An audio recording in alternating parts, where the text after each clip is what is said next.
Welcome to the Breakdown to Breakthrough podcast. My name is Lisa A. Romano. I am a life coach, best-selling author, YouTube vlogger, meditation teacher, and expert in the field of codependency and narcissistic abuse.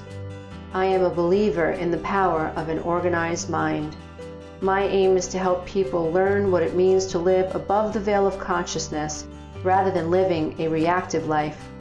May your heart feel blessed, your mind feel expanded, and your spirit find hope as you spend time with me here at the Breakdown to Breakthrough podcast.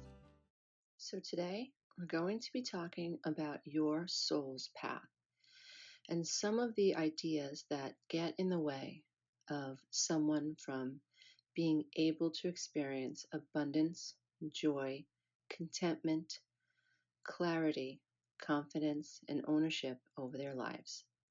Before we begin, I think it's always important that we spend some time identifying the problem and as well identifying the goal.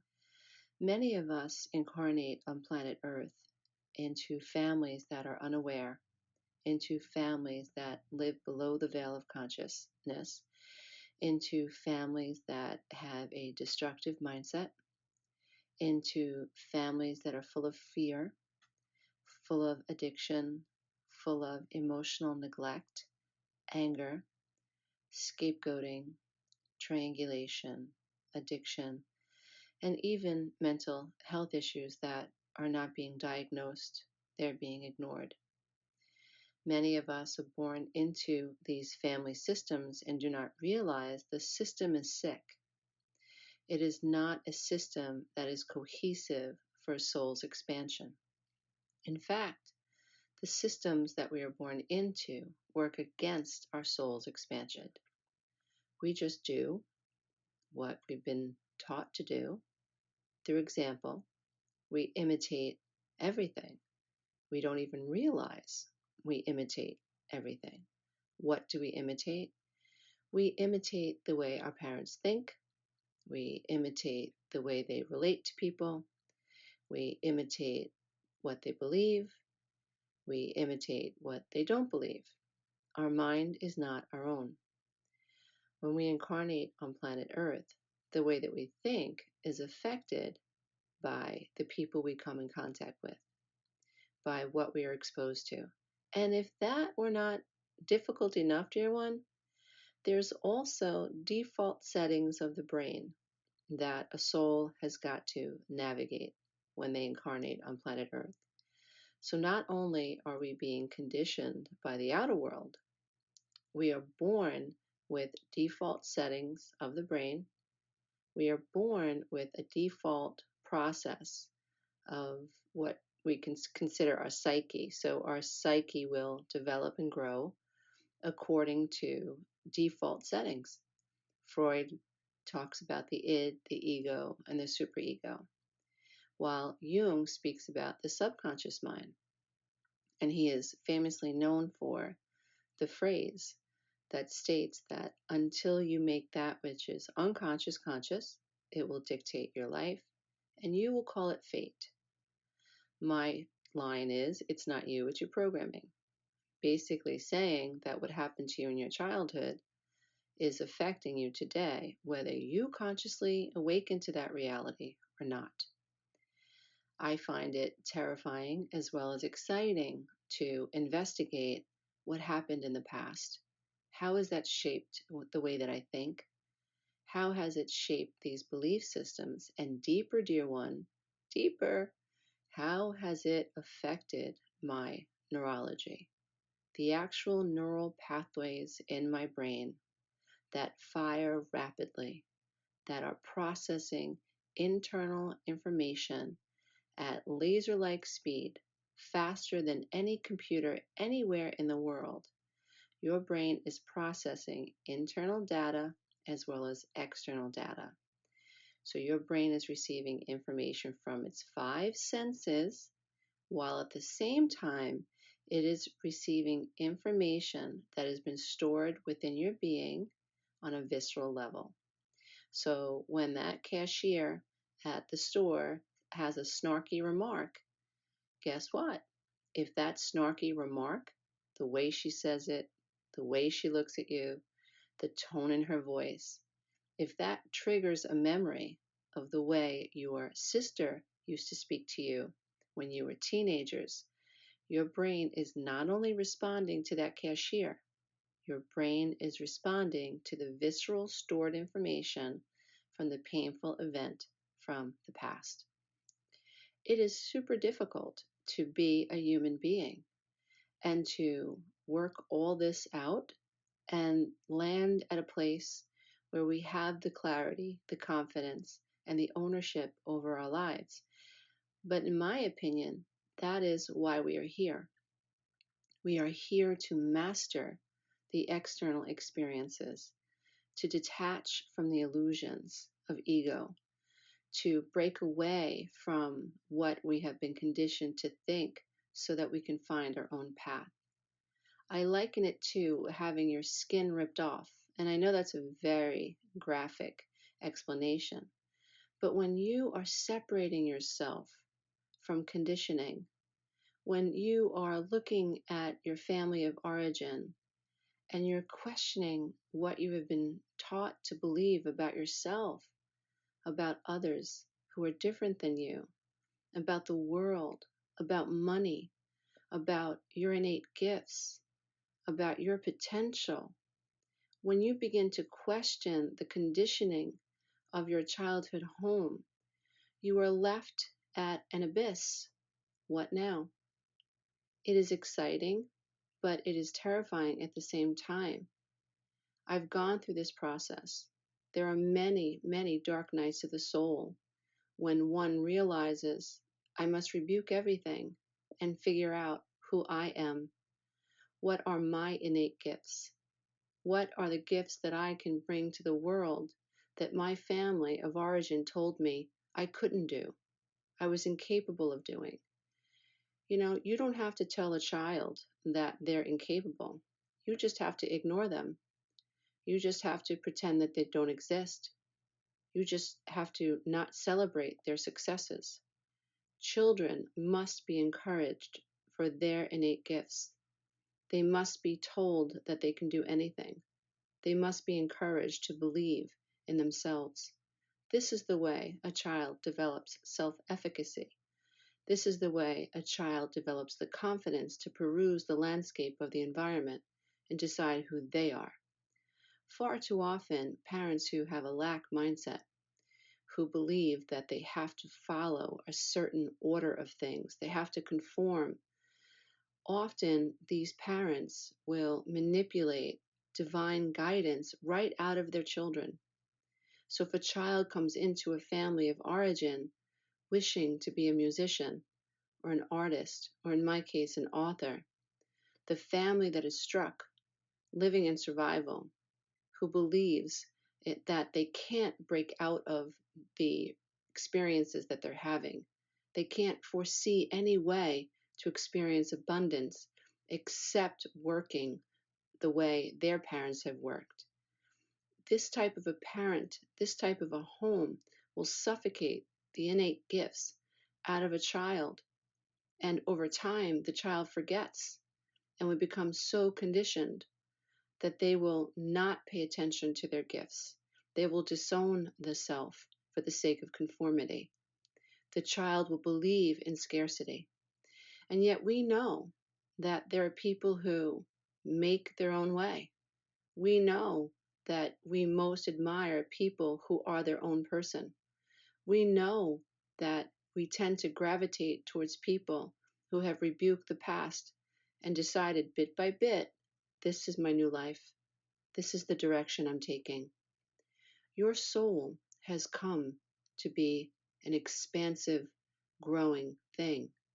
Your soul has not come to move in the opposite direction of light and sun and growth and expansion. When children are born into families that are stuck in survival, that live below the veil of consciousness, that new soul is not being encouraged to expand.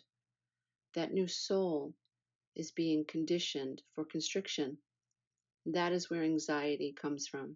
That is where depression comes from. That is where the stain of shame comes from. feeling that I am not good enough. And yet every soul born, I don't care where that soul is today, what that soul has done, every soul is worthy. What that mind and brain of that soul believes will affect the outcome of their life and the decisions. But beyond programming, every soul is worthy, and every soul has come to expand. Greatness is not measured by any material thing. Greatness is not accomplished through degrees or beauty or adorning the body. Greatness is not a great Instagram profile with plenty of selfies. It is not self-mutilation. It is not trying to prove yourself worthy of other people. Greatness is not found in manipulating validation out of others. Greatness is a process that includes the inner journey. It is the inner journey. It is a process of rebuking all that is materialistic and looking within. It is so interesting to consider that human beings seek non-physical abundance. What I mean by that is we all seek contentment. We all seek peace. We all seek clarity. Whether we ever get to a point in our life where we recognize that those are the things that we seek. We falsely presume that if we look a certain way, if we get a certain type of validation, if we get a relationship, if we get the job, then we will find the non-physical abundance, the peace, the contentment, and clarity. If this is what you think, you are barking up the wrong tree. You are trying to swim in the ocean above water. You cannot gain non-physical abundance by trying to manipulate physical things. Non-physical abundance, such as joy and contentment and clarity in a physical experience. You are going about this in the wrong way. It is like trying to change the reflection in a mirror by believing you need to manipulate the image with your hands. The only way to change the image in the mirror is to change the person staring into the mirror. The image doesn't change in the physical world until the person looking into the mirror changes in the non-physical world. And I believe it is no accident that you are listening to this, that you are experiencing certain aha moments. It is no accident that your mind is expanding. The entire purpose is expansion and growth. If you are not challenging yourself with new thoughts, you stay the same. And your soul has come to expand. But your soul needs your mind to get on board. Your mind must be opened first. Personal growth, personal development. Although in many arenas it seems like you must achieve greatness in the outer world.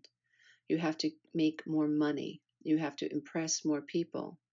And that in some situations, the personal growth journey may include getting out of your comfort zone when it comes to business and making contacts and putting yourself out there by all means. But the true personal growth journey happens on the inside. It happens when you decide to wake up at 5 o'clock in the morning to meditate and you don't complain about it. It happens when you decide to journal. It happens when you decide to connect to nature. It happens when you decide to shutty and you don't have that argument with someone who is narcissistic in your life, who can't see you, who can't hear you, and who wants to manipulate and dominate you. It happens when you decide to not do something to impress someone else. It happens when you decide to listen rather than speak, rather than anticipate what you're going to say next in a conversation. You actually sit and listen. It happens when you decide to be kind to someone when you don't have to be. It happens when you decide to offer yourself compassion when no one else is. It happens when you decide to do the inner work. And the interesting thing is, dear one, and this is my promise to you, that if you do the inner work, if you work on expanding your mind, expanding your understanding of self, if you work on understanding your past, you will have more contentment and clarity and confidence and eventually ownership over your life. When you understand you have come to let go, you have come to honor the self, and you have come to expand yourself in all arenas of your life, and you understand that moving forward, there must be an attempt to rise above the past, when your agenda becomes your soul's growth, and you understand that what you're seeking is non-physical abundance, and you start making corrections in your thought process, you stop seeking validation, you stop seeking approval, you stop looking to see who's looking at you. You start honoring yourself and showing up as the best version of yourself. You start wondering, what are my innate gifts? What did I love to do when I was 3? When you start learning about your innate gifts and you start expressing your innate gifts, and you're no longer concerned about what other people think about the work that you do, you are on the right path. You are seeking physical abundance through a non-physical experience. So when you align and you understand that exterior abundance only happens when you begin to experience non-physical abundance first. Namaste. Until next time. If you're ready to break through the past and begin the inner transformation journey that will lead to inner confidence, spiritual growth, relationship contentment, and financial abundance, the 12-week Breakthrough Coaching Program is for you. It is the inner transformational blueprint you need to live a successful life. Visit www.lisaaromano.com to learn more.